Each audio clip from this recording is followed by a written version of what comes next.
Fala pessoal, e aí, tudo bem? A todos aí um bom dia, boa tarde, boa noite.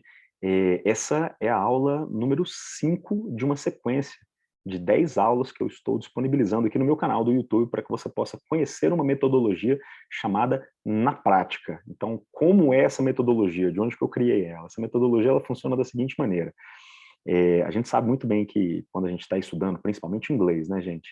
Uma coisa é a teoria, outra coisa completamente diferente é a prática, não é isso? Então, como eu compreendo muito bem essa diferença, eu criei essa metodologia chamada Na Prática, porque eu sei das dificuldades que os alunos passam, tá certo? Essa é a aula número 5 de uma sequência de 10 aulas que eu estou disponibilizando, para que você possa conhecer essa metodologia. E essa aula número 5 aqui, ela não é sequenciada, então ela não está vindo assim, você não precisa de um pré-requisito lá da aula número 4, da aula número 3, para que você possa acompanhar.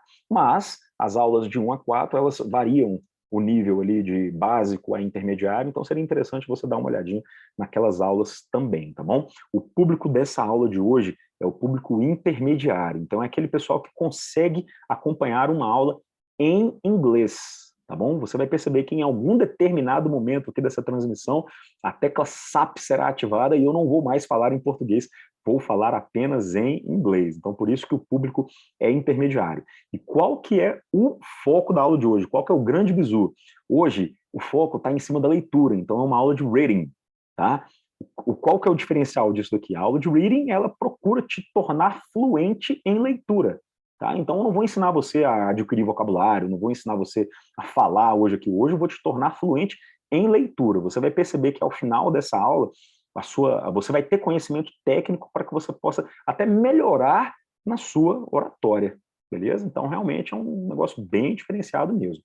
Eu sou o professor Thiago de Mello, beleza? Então, é um prazer aí. E o objetivo é dar ritmo nas leituras. Para isso, você vai precisar conhecer alguns termos técnicos. Então, a gente vai precisar, we need to divide our class today, our sentences, in subject, verb, and complement. And why this? Because all of the sentences, I mean, 99% of the sentences in English, they are divided like this.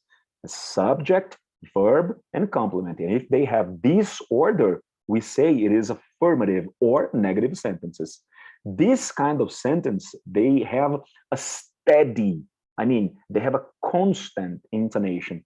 So you don't change your intonation. You start in one way and you continue like that. So I divided. In red, you will find the subject of the sentence. In blue, you will find the verb of the sentence. And in green, you will find the complement of the sentence. Affirmative and negative sentences, they have a steady intonation.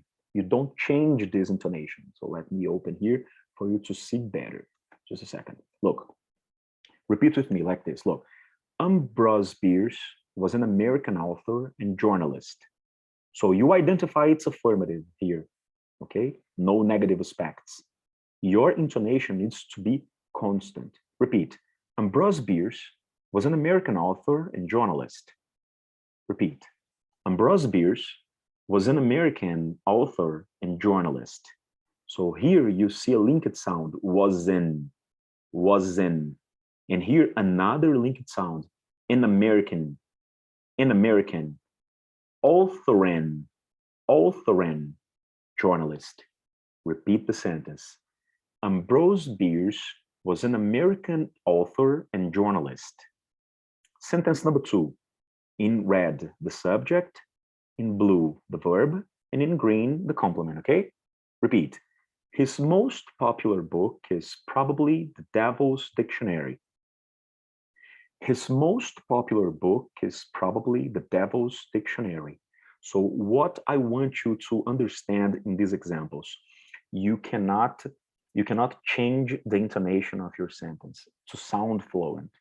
So it sounds more fluent. You just start reading in one way and you finish reading in the same way. Repeat the sentence. Sentence number 2. Repeat with me. Go. His most popular book is probably The Devil's Dictionary. All right? So this is the technique for affirmative and negative sentences. Now let's go for a different kind of sentence. What is this? In this example, you will find Just a second. Here. In this example, you will find that the complement may not always be in front of the verb. So what you have to do, you have to understand that some sentences may be bigger, but don't worry if they are bigger or not. Don't worry. Identify what's the subject, what's the verb, and what may be the complement, so you can have a steady reading. For example, in green here, you see the complement, but it's before the sentence. That's the reason we are using a comma here. The subject is in red, you see? The verb is in blue. And then you have a complement. It's a continuation here in green. Relative pronoun functioning as a subject. And then you have blue verb and green the complement one more time. So what I want to tell you in this example is don't worry about the size of the sentence. Sometimes you will see bigger sentences, really bigger sentences, but don't worry. If it's affirmative and if it's negative, try to read in a steady pace, okay? In a steady intonation. Let's go there and try to read. Look, in a normal dictionary, the definition of dentist is a kind of doctor who looks after people's teeth. So what I'm doing here as different of the other sentences is that I'm respecting the commas, all right? So when you see a comma, you pause, you breathe, but your intonation does not change. It continues to be the same, okay? One more time, repeat. In a normal dictionary, the definition of dentist is a kind of doctor who looks after people's teeth. In a normal dictionary, the definition of dentist is a kind of doctor who looks after people's teeth. You see? So this is how you read an affirmative sentence and also a negative sentence. Don't change the intonation. Keep the intonation the same. Don't make any kind of change, okay? One more time. In a normal dictionary, the definition of dentist is a kind of doctor who looks after people's teeth. All right? Very good. Next example. Okay, this is the best. Yes, no questions. So what's the structure in yes, no questions? You will find the verb, the auxiliary verb, and you will identify it in blue, all right? The subject in red, the main verb, which is going to be in blue, all right? And the complement in green. But what's the difference in this kind of sentences? As they are yes, no questions, the intonation needs to be rising.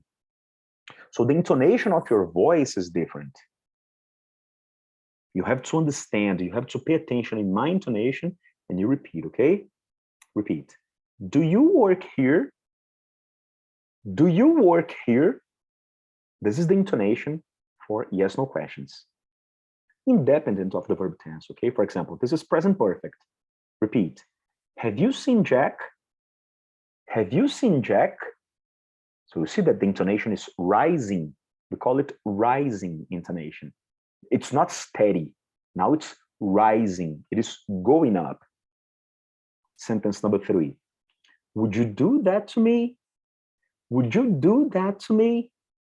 Repeat. Would you do that to me?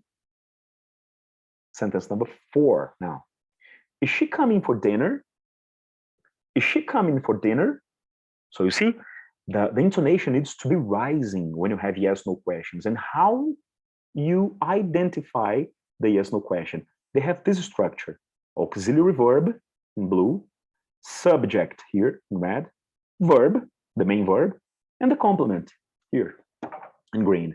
As you identify it is a yes, no question, and you identify it's a yes, no question when it starts with an auxiliary verb, okay? You make a rising intonation. And the last topic of the class today, which is the WH question.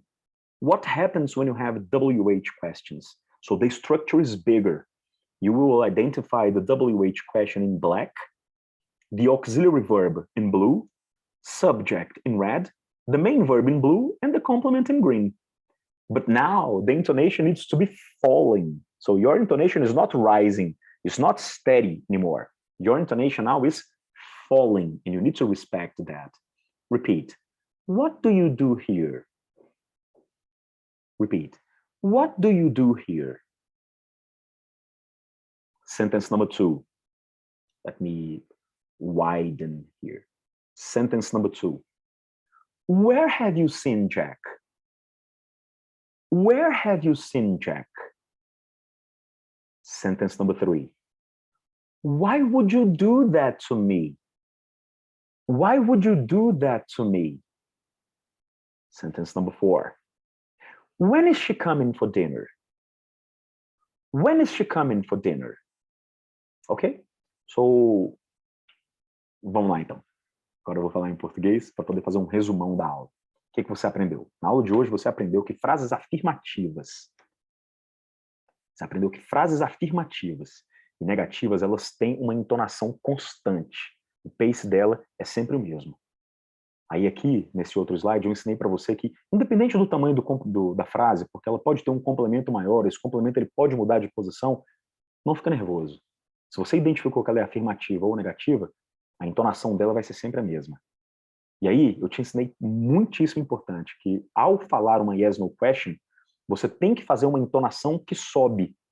Fica mais fácil para quem está te ouvindo identificar que é uma yes, no question. Assim como quando você está praticando listening também, que você ouve. Você já sabe que aquilo ali vai ser uma yes, no question. Você espera que a pessoa responda sim ou não. A pessoa espera que você responda sim ou não. E por último, você aprendeu que quando é em WH questions, a entonação ela é caindo. So, what's going to be your homework? This class, I will give you this homework. You have to read this text and you have to use the correct intonation. So, what's my tip for you? Identify if the sentence is affirmative or if the sentence is negative. And after you identify, you try to read in a constant pace, or you give a rising intonation, or you give a falling intonation, right? That's it. É isso aí, pessoal. Enfim, eu sou o professor Thiago de Mello e eu queria dizer para vocês que as aulas elas já estão sendo montadas e é só você deixar o seu e-mail aí que eu vou enviar mais informações para vocês a respeito dessas aulas aí, tá? São cursos de inglês conversação, apenas conversação, são cursos que também te preparam para que você possa fazer uma prova de proficiência em inglês, uma prova de vestibular, enfim, tem uma variedade de opções aí. A todos uma boa tarde, bom dia, boa noite, boa madrugada e bons estudos, principalmente. Até!